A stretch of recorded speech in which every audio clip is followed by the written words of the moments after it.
मेरे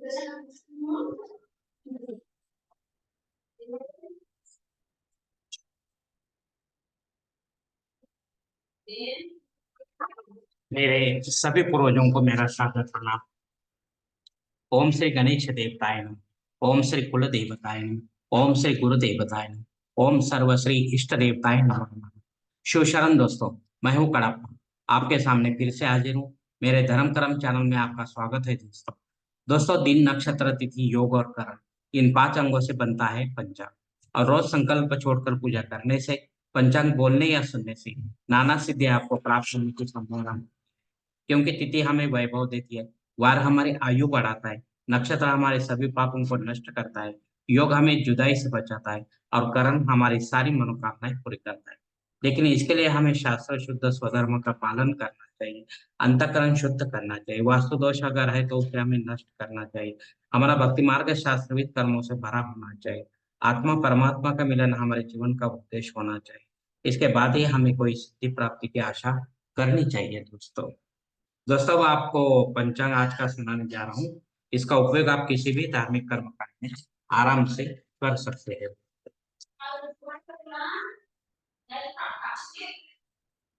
दोस्तों, आज तारीख 16 अप्रैल 2024, शालिवान शक 1946, संवत्सर क्रोधी, आयन उत्तर, ऋतु वसंत, मास चैत्र, पक्ष शुक्ल, तिथि दोस्तों आज की अष्टमी तिथि है, जो सूरज ने देखी है इसके लिए। और दोपहर 1:25 के बाद नवमी तिथि शुरू हो। अगर आज आप दुर्गाष्टमी मानते हैं तो आपको महाअभिषेक मंदिर में दुर्गा माता के ऊपर करने करते हैं वो मिल जाएगा। लेकिन हवन वगैरह रात को आप नहीं कर सकते शाम को, क्योंकि तिथि खत्म हो जाए। वार मंगलवार है दोस्तों। नक्षत्र दोस्तों पुष्य नक्षत्र है, जो सुबह 5:16 के बाद अश्लेषा नक्षत्र शुरू होगा। योग दोस्तों धृति योग है, रात 11:16 के बाद शूल योग शुरू होगा। करण दोस्तों भवकरण है, दोपहर 1:25 के बाद बालव करण शुरू होगा, और रात 2:15 के बाद कौलव करण शुरू होगा दोस्तों। दोस्तों, प्रमुख ग्रहों की राशि स्थिति सुबह 5:30 बजे कुछ इस तरह होगी। सूरज जो है वो मेष राशि में होगा, चांद कर्क राशि में, गुरु मेष राशि में, और शनिदेव अपने कुंभ राशि में होंगे। बम्बई क्षेत्र में सूरज का आगमन और निगमन कुछ इस तरह होगा दोस्तों। आगमन जो है सुबह 6:22 पर होगा, और निगमन जो है शाम को 6:55 पर होगा। इस पंचांग के आधार पर दोस्तों अब हम आज के पूजा के लिए जो संकल्प होता है वो छोड़ने जा रहे हैं।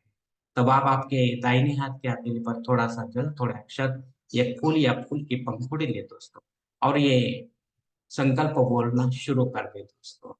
हरोम शिव शिव शंभो रात्मे, प्रवर्तमान सद्य ब्रह्म द्वितीय परार्थे श्वेत वराह कल्पे, वैवस्वत मनवंतरे कलियुगे प्रथम पादे जम्बूद्वीपे भरतवर्षे भरतखंडे मेरु दक्षिण दिग्भागे महाराष्ट्र देशे व्यावहारिक चांद्रमान शालिवान शक 1946 प्रभवती षष्ठी संवत्सरों में क्रोधी नाम संवत्सरे उत्तरायण में वसंत ऋतु चैत्र मासे शुक्ल पक्षे मंगलवार वासरे पुष्य नक्षत्र द्वितीय योगे बहुकर्णी अष्टमी शुभ तिथि वीर गोत्र में उत्पन्न मय कला होम पात्र दुरित क्षय द्वारा से पार्वती पति परमेश्वर प्रीत्यर्थ विधि विधान से पंचोपचार नित्य देव पूजा एवं इष्टलिंग पूजा करिष्ये।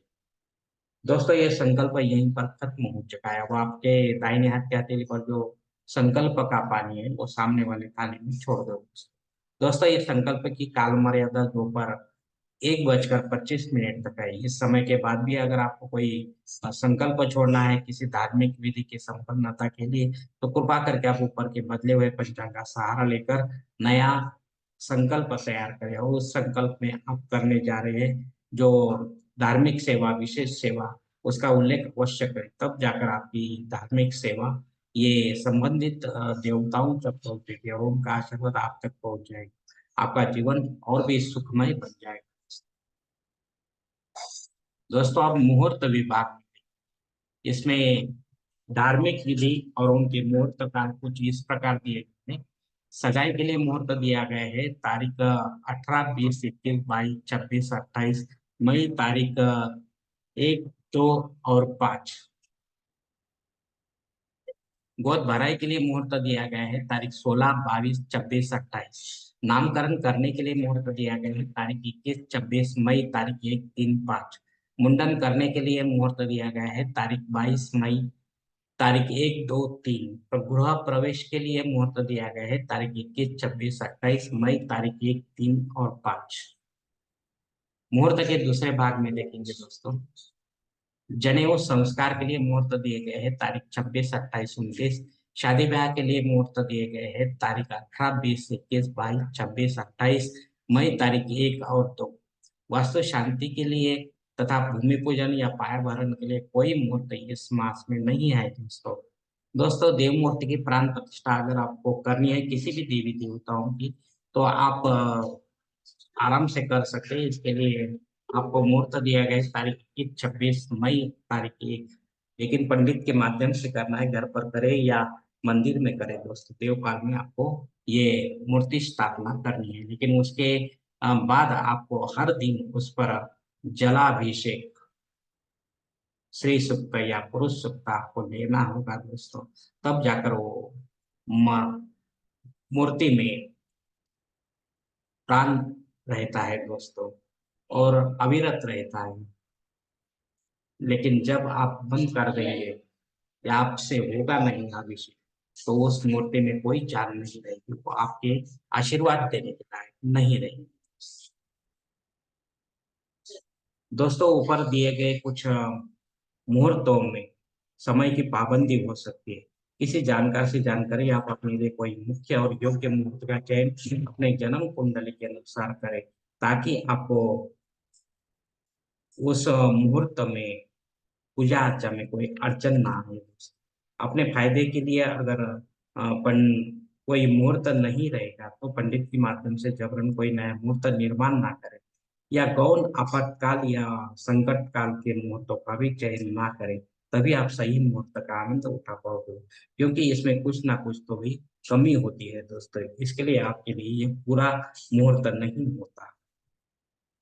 ये अर्जेंट इमरजेंसी होता है, अर्जेंट होता है। जिन लोगों को बाहर देश में जाना होता है उसके लिए, या कोई बीमार रहे तो उसके लिए रहता है।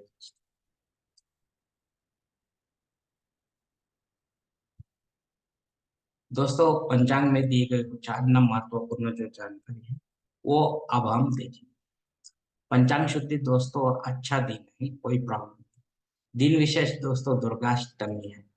अगर आपने कल दुर्गाष्टमी की तो शाम की पूजा आपको मिल गई दुर्गा माता की, लेकिन सूरज हाजिर है तब अष्टमी अम, तिथि मानते हैं, तो आपको आज के दिन वो दुर्गाष्टमी करनी है। इसके लिए आपको आज महाअभिषेक जो होता है दुर्गा माता के ऊपर, वो मंदिर में आपको मिल सकता है। और घर पर अगर आप लेते हैं हर दिन दुर्गा माता के ऊपर, यानी कि दुर्गा माता आपको अपने कुल देवी में ही देखना है दोस्तों। अलग कोई मूर्ति या पटाख नहीं रखना है। ये तो दुर्गा माता अलग और तुम्हारी कुल देवी अलग, ऐसा नहीं होना चाहिए दोस्तों। अपनी कुल देवी में ही सब देवियों का दर्शन आपको करना है दोस्तों।